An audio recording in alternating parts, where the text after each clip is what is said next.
Hola, ¿qué tal? Mi nombre es Dayen y hoy les voy a explicar algunas partes importantes de la centrifugación. Se estarán preguntando, ¿qué es la centrifugación? Pues esta es una técnica de sedimentación acelerada gracias al uso de fuerza centrífuga. Se aplica al análisis o a la separación de mezclas líquidas, ya sea de mezclas que contengan algunas partículas, células, organulos o algunas moléculas en general. Algunos instrumentos que se emplean en la centrifugación son los tubos. Estos pueden ser de vidrio o de plástico, resistentes químicamente a disolventes, reactivos y físicamente a las altas velocidades que se emplean en esta técnica. Hay de diversos tamaños y formas. Existen los tubos de fondo redondo, son los más comunes, gracias a que son altos y son anchos, y al igual que son baratos a comparación del tubo cónico o el tubo Eppendorf. Estos dos son utilizados generalmente en muestras clínicas. Está el tubo Falcon y otros tubos especiales preparados para sellos. Tenemos las centrífugas. Esta es la imagen de una centrífuga y estas son sus partes que vamos a explicar en esta imagen. Tenemos la cámara blindada, que es esta que se encarga de proteger a las muestras que están adentro. Tenemos el motor, que está aquí abajo. Dependiendo el modelo de la centrífuga, el motor se puede encontrar en diversas partes, pero generalmente se encuentra abajo de donde se ponen las muestras. ¿Ok? Tenemos igual que es la refrigeración, esta debe de estar alrededor del motor, ya que a veces la centrífuga se queda 2 días, un día, 3 días prendida para que sedimente alguna mezcla. Tenemos el vacío es importante porque se encarga de sacar todo el aire generado. Y tenemos donde se ponen los tubos, que es esta parte. Tenemos dos tipos de rotores. El primero es el rotor angular o de ángulo fijo. Este se caracteriza porque la muestra está inclinada. Es el más común y el más usado. Después tenemos el rotor basculante. Este se caracteriza primero porque la muestra está verticalmente y por medio de estas bisagras, cuando el motor hace que gire la muestra, entonces va a quedar la muestra horizontalmente, como se puede apreciar. Tenemos diversas modalidades. La primera es según la velocidad. Existen velocidades bajas, que son menos de 10.000 revoluciones por minuto, las altas, entre 10 y 20.000 revoluciones por minuto, y la última, que es la ultracentrifugación, es más de 20.000 revoluciones por minuto. La segunda modalidad es según el propósito. Tenemos que es la centrifugación analítica. Esta consiste en medir las propiedades físicas de la partícula que sedimenta, tales como su coeficiente de sedimentación o su masa molecular, especialmente en la variante ultracentrifugación analítica. Las moléculas se observan mediante un sistema óptico durante la centrifugación. Los tubos de centrifugación deben de ser de cuarzo para dejar pasar la luz visible y la ultravioleta, que se van a encargar de medir estas propiedades. Aquí se utiliza un rotor basculante y se observa verticalmente. El segundo propósito es el más común, que es para aislar partículas, células o moléculas para su análisis o utilización posterior. En general, se emplea mayor cantidad de muestras en esta técnica. Tenemos diversos tipos de centrifugación. El primero que les voy a explicar es la diferencial, o también llamada de frontera móvil. Este consiste en un llenado de tubos, y este tubo se va a centrifugar, y entonces el componente más denso va a estar en el fondo, y el componente menos denso arriba. Y en esto consiste la centrifugación diferencial. Muy bien, si queremos seguir en el método, entonces tenemos que decantar este componente y otra vez centrifugar, ver la separación, decantar, centrifugar, ver la separación y decantar, hasta que al final nos quede un solo componente. Una aplicación de la centrifugación diferencial es el fraccionamiento subcelular. Este consiste en la separación de distintos componentes de una célula, principalmente de los organulos, empleando sucesivas centrifugaciones a velocidades crecientes.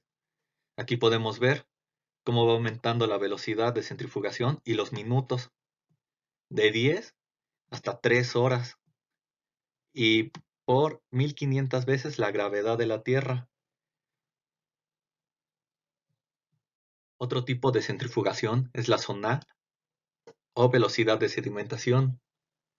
¿En qué consiste? Consiste en que la muestra se aplica en una capa delgada sobre el medio de centrifugación. Este medio es un gradiente de densidades.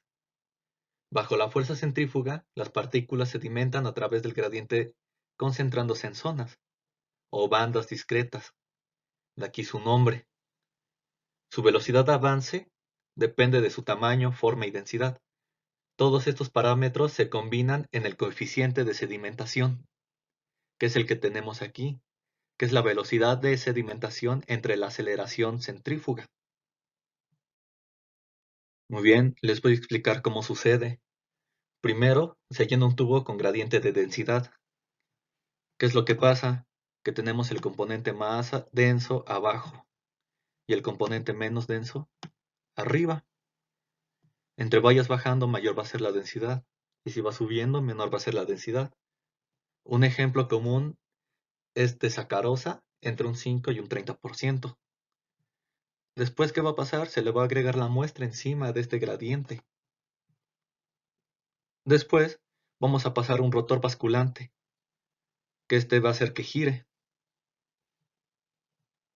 Y entonces vamos a poder apreciar cómo se va a ir separando la muestra y se va a ir quedando en las diversas zonas. Y como ya habíamos dicho, abajo va a ser el más denso y arriba se va a quedar la mezcla menos densa. En la separación zonal tenemos gradientes.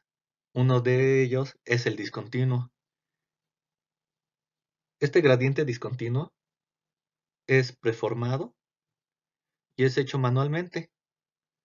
Se prepara la solución, en este ejemplo es de sacarosa, y se va vertiendo más denso hasta el menos denso. Tenemos el siguiente, que es un gradiente continuo. Y en este ejemplo podemos ver que primero se prepara una solución. Y esta solución va mezclada junta. No se va poniendo poco a poco lo que es la solución más densa hasta la menos densa. No, aquí se pone toda junta. Es preformado porque nosotros lo hacemos. Y es un gradiente continuo porque no se ven las diferentes etapas como en el gradiente discontinuo. Para crear este gradiente continuo preformado, primero se tiene que crear la mezcla de disolución de baja densidad y de alta densidad. Después se aplica la muestra que queremos separar en el gradiente. Aquí se puede observar. Una vez hecho esto, se lleva a la muestra un rotor basculante. Para esto sirve este rotor, el basculante.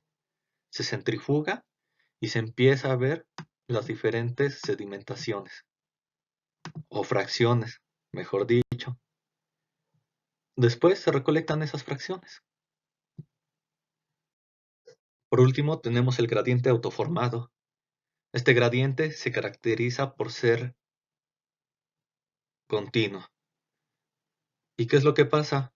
Aquí en este tubo agregamos la mezcla de densidades y la muestra. Se pasa a centrifugar y automáticamente solo él se separa, como se puede observar. Es continuo porque no se pueden ver las divisiones a simple vista. Sabemos que hay una diferencia de concentraciones y que la más densa está abajo. Tenemos otra centrifugación que es la isopícnica o de equilibrio de sedimentación. Se utiliza igual gradientes de densidad, pero en este caso el tiempo de centrifugación es lo suficientemente largo, de 1 o hasta 2 días, como para que se alcance el equilibrio de sedimentación. En la que pasó en la zonal, se tiene que separar rápidamente, por lo mismo de que se pueden llegar a juntar otra vez las diferentes fracciones que se encuentran. Y en esta no, en esta llega el equilibrio y no importa si lo dejas ahí un largo periodo de tiempo porque no se van a juntar, como podemos ver en la imagen. O sea, llega el equilibrio y no se va a juntar esta fase con esta otra fase o esta fase con esta otra fase. El último método que les voy a mostrar es el método de barrera. Una aplicación del método de barrera es en la separación de la sangre. Una vez separada la sangre, esta ya no se puede volver a juntar. Es rápido y se puede observar que los componentes más densos de la sangre son los eritrocitos y granulocitos, y los más livianos son las plaquetas, linfocitos y monotocitos. Dependiendo el estudio que te vayan a realizar, pueden agarrar esta fase, la de las plaquetas o la de los eritrocitos. Y pues bueno, esto sería todo de mi parte. Alguna duda, comentario, sugerencia, pueden escribir. Y muchas gracias por su atención. Nos vemos en otro video. Hasta la próxima.